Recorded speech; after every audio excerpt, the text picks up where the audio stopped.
মোটামুটি 20-25% vitamin B12 deficient থাকে। অনেকেই বলে ডিম পছন্দ করেন না। যদি আপনাদের ডিমে সমস্যা থাকে আপনারা মাশরুম খেতে পারেন। আপনার যদি মুরগি খেতে ইচ্ছা না করে আপনি মুরগির পরিবর্তে মাছও খেতে পারেন। আচ্ছা, ভিটামিনের অভাবে কি ডিপ্রেশন হতে পারে বা অ্যাংজাইটি হতে পারে?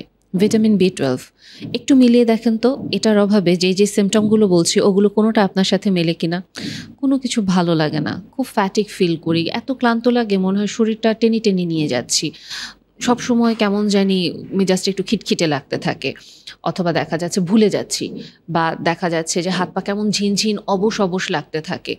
আর বলছি তো মন কিছু ভালো লাগে না, এই কথাটা একেবারে মনে হয় জিভের আগায় থেকে যায়।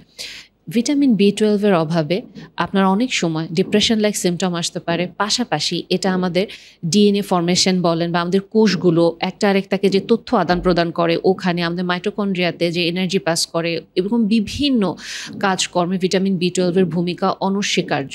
এবং ভিটামিন B12 এর অভাবে আমাদের পার্নিশিয়াস অ্যানিমিয়া মানে এক ধরনের রক্তশূন্যতা এটা হতে পারে।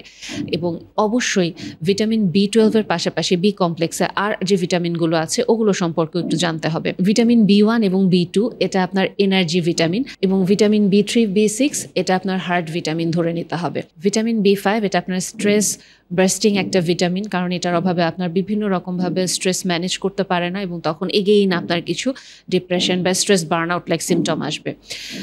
ভিটামিন B7 যেটা, ওটা হবে আপনার সৌন্দর্যের ভিটামিন, কারণ খুব কমনলি পেয়ে থাকেন না, বায়োটিন সমৃদ্ধ খাবার খেতে হবে, চেহারা সুন্দর হবে, নখ ত্বক খুব সুন্দর লাগবে, চুল ঝরঝরা হবে, ওটা। আর ভিটামিন B9 ধরে নেন এটা আপনার প্রেগন্যান্সি ভিটামিন। ধরে নেন না, আসলে প্রত্যেকটাই যেগুলো বললাম খুব সংক্ষেপে এগুলোর কাজ। এখন আপনি যদি বলেন যে আমাদেরকে এগুলো আসলে খুব বেশি দরকার, অবশ্যই দরকার। এবং বাংলাদেশে বলা হচ্ছে যে যারা নন প্রেগনেন্ট ওমেন আছে তাদের ভেতরে মোটামুটি 20-25% ভিটামিন B12 ডেফিসিয়েন্ট থাকে। এবং ইন্ডিয়াতে এটা ওভারঅল দেখা যাচ্ছে যে 47% মানুষ ভিটামিন B12 ডেফিসিয়েন্ট।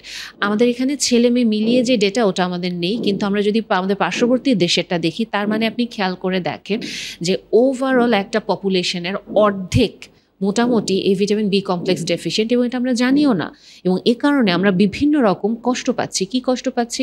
আমাদের দেখা যাচ্ছে ডিপ্রেশন লাইক সিমটম তো আসে, রক্তশূন্যতা আসতেছে, বাচ্চা জন্ম দিতে গেলে সমস্যা হচ্ছে, অনেক ক্ষেত্রে আমরা তো কনসিভই করতে পারছি না, আমাদের চুল পড়ে যাচ্ছে, কমন কমপ্লেইন থাকে, হাতে পায়ের স্কিন কেমন নষ্ট হয়ে যাচ্ছে, অথবা আমাদের হার্টের প্রবলেম তো হয়েই যাচ্ছে, অথচ আমরা বুঝতেও পারছি না আমাদের কোনো ডেফিসিয়েন্সি থেকে হচ্ছে কিনা, এনার্জি পাই না, এবং বাকি যে সিমটমগুলো ওভারঅল ওগুলো তো প্রত্যেকটা সাফার করছে।